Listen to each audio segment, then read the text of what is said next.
Hey guys, welcome back to the channel. Today we're going to be talking all things shoes, how you can go into a store, choose a shoe that is good for your foot, healthy for your feet, but also appropriate for the activity and the terrain that you will be using them for.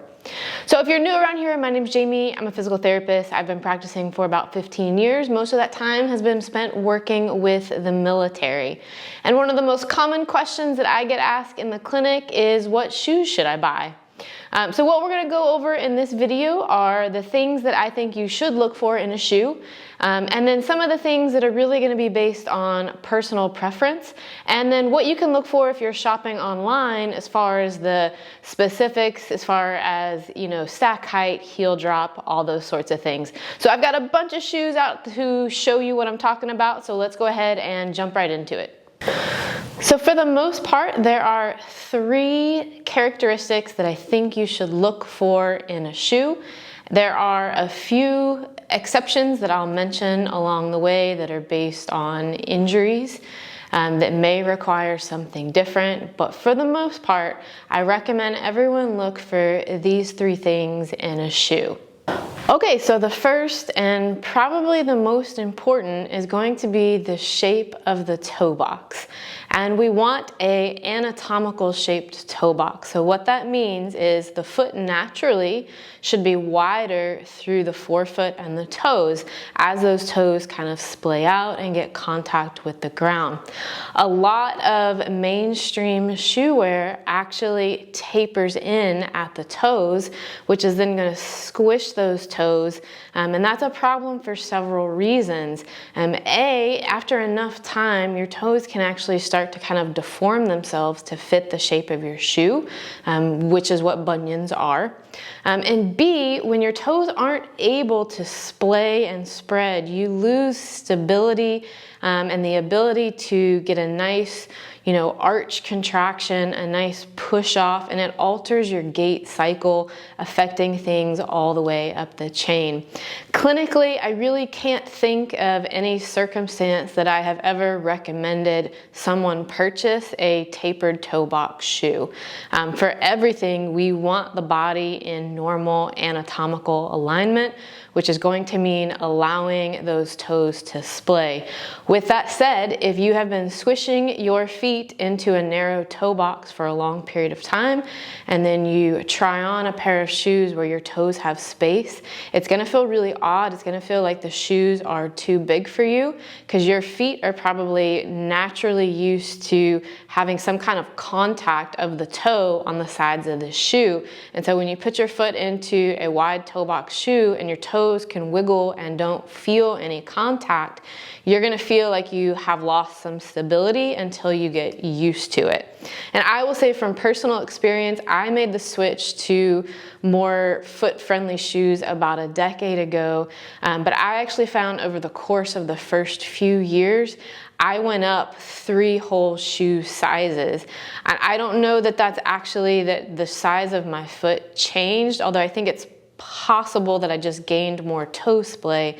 But I think as you get used to having that space, you then start to want more and more space, because as you're moving, so we heel strike, and then as the rest of our foot comes down and that foot splays, that's when the foot should naturally pronate. That's loading the arch of the foot, and your foot really should take up as much room on the ground as possible during that.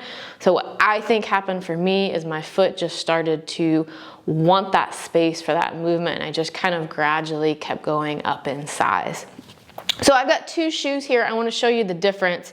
I had to recruit a pair of my husband's golf shoes because honestly, it's the only thing in our house we have that still has the narrow toe box. We've switched to everything else. So let me show you the anatomical shoe box first. So as you can see on these shoes, the toe box kind of flares out. You might see better from this way, but there's a lot of space up here, which is what we want to see.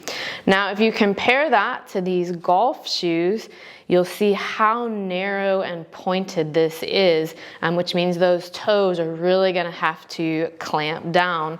If we compare side to side here, you'll see how much more space there is in the toe box of this shoe comparative to this shoe. Okay, so then the second thing that I recommend most people look for is going to be a zero drop shoe. Zero drop meaning that the stack height, so stack height is the amount of cushion basically, but zero drop means that there's no difference on the stack height of the heel versus underneath the forefoot. If they were not zero drop, and let's say, so an average for a shoe might be like a 15 to 20 millimeter drop, what we're gonna see is there's typically more cushion under the heel versus under the forefoot, which is gonna ever so slightly put the foot at an angle here. And really that's gonna affect our ability to properly distribute our body weight. A lot of running shoes will have an offset stack height or a positive heel drop because they are cushioning the heel, which can encourage heel striking. And so they're gonna pad the heel a little bit more. So what I encourage most people, and the exception being those that are dealing with an Achilles injury, whether that is Achilles tendinopathy or an Achilles rupture, sometimes we will want those people in a little bit of plantar flexion, in which case a positive heel drop is appropriate for a while. If we take them straight to a zero drop, it can put too much tension on the tendon as things are healing. But otherwise, I prefer a zero drop. Again, that's going to maintain natural body weight distribution. It's going to prevent us from trying to land really hard on the heel. When we land really hard on the heel, we're getting a lot of ground reaction force up through the body, regardless of the amount of padding. It's kind of the equivalent if you were to hit your head against a concrete wall. If you were to put a padded helmet on, you will protect your head from injury, but you're still getting the counter-coup force from all of that. So what we're looking for is a zero drop. Now, where you can play around with personal preference is going to be the amount of stack height. So you can have a good amount of cushion and still be in a zero drop shoe. So this is going to be an example of still a zero drop shoe with minimal cushion. So this is really flat. There's not a lot under this. This is what I wear in the clinic and if I'm lifting weights, things where I like to be as close to the ground as possible. I would not wear this if I was putting the miles down on pavement running or if I was walking around on concrete floors all day. At that rate, I would choose to get something with, again, more cushion underneath, but still a zero drop. If you're shopping online, the amount of cushion is going to be described as stack height, and then the drop will be, you know, zero drop all the way up to like 10, 15, 20 drop. Just to give you a little guidance on if you're shopping online. The other consideration as far as the, you know, the amount of cushion and whatnot is going to be what type of terrain are you on? Are you on trail? Do you need lugs on the bottom of your shoe? Or are you okay with a smoother surface? So this pair of shoes is made for trails. It's gonna have lugs that are gonna be for better traction on trails versus this type of shoe is flatter. This is gonna be better for the gym, treadmill, and the street. So those are other considerations that you need to look for when you're purchasing a shoe. I typically tell people get separate shoes, you know, a pair for the trail and then a pair for the gym. What'll happen if you try to use trail shoes all the time, if you wear trail shoes on pavement, those lugs are gonna wear off. You're gonna be left with a really smooth surface shoe, and then you're not gonna get that traction on the trail. Okay, and then the third thing that you need to look for in a shoe is going to be, we want a shoe that is pretty flexible. And again, this goes for, I'm gonna say 95% of the people that I see. I actually don't support a ton of external arch support. I've had a few cases where I have, and those have been people with congenital deformities of the feet, meaning they're not going to be able to develop muscular control of their arches. So they either have had, some kind of structure is off with their body, or they have something, like a hypermobility thing. But basically, if I'm recommending external arch support, I think that there's no way we can develop muscular control. If we can develop a muscular control of the arch in the foot, that is the way to go. And if we keep the foot in a orthotic and then a super supportive shoe, we will never allow those muscles to condition and develop.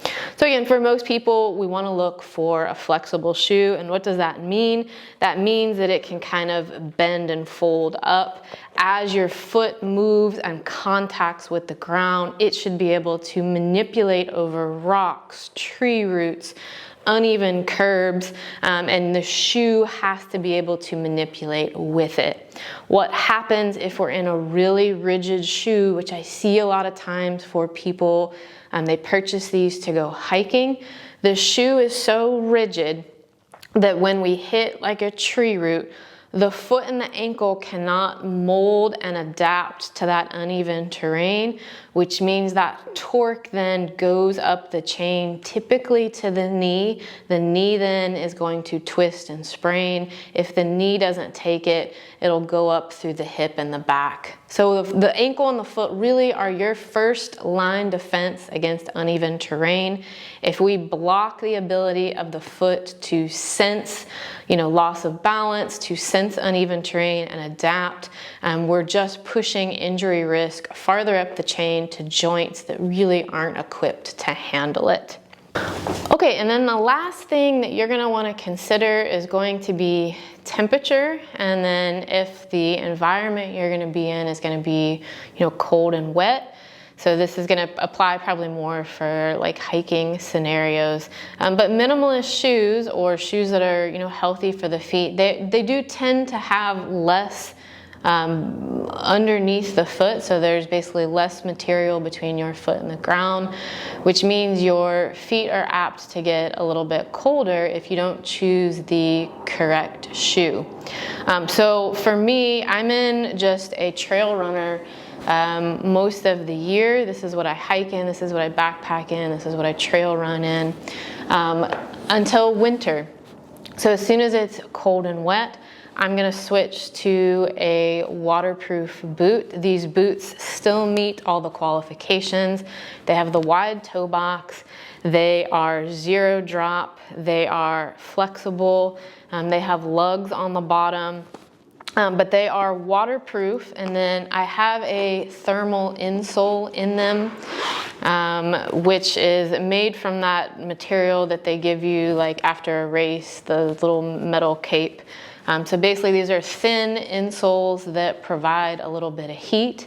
And then again, because we have less between our foot and the ground, we want to temperature regulate.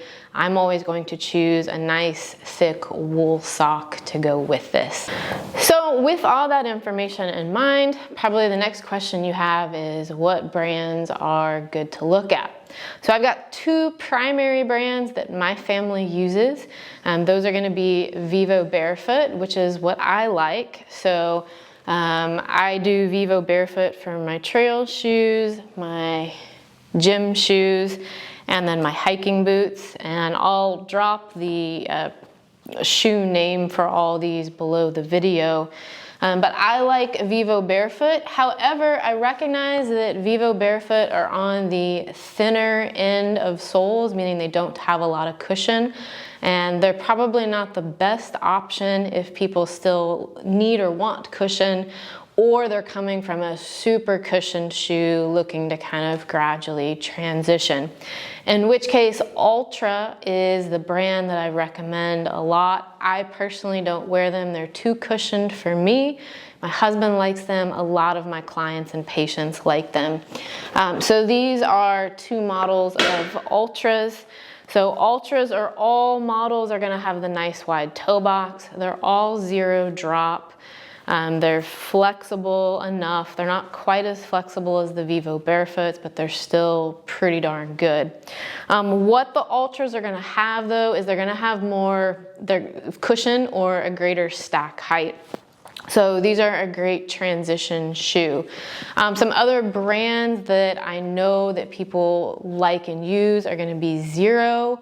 I believe Topo has some good models. I haven't personally tried them, but there are kind of some more products on the market. This used to be really, really slim pickings. But basically, these are all brands that are good.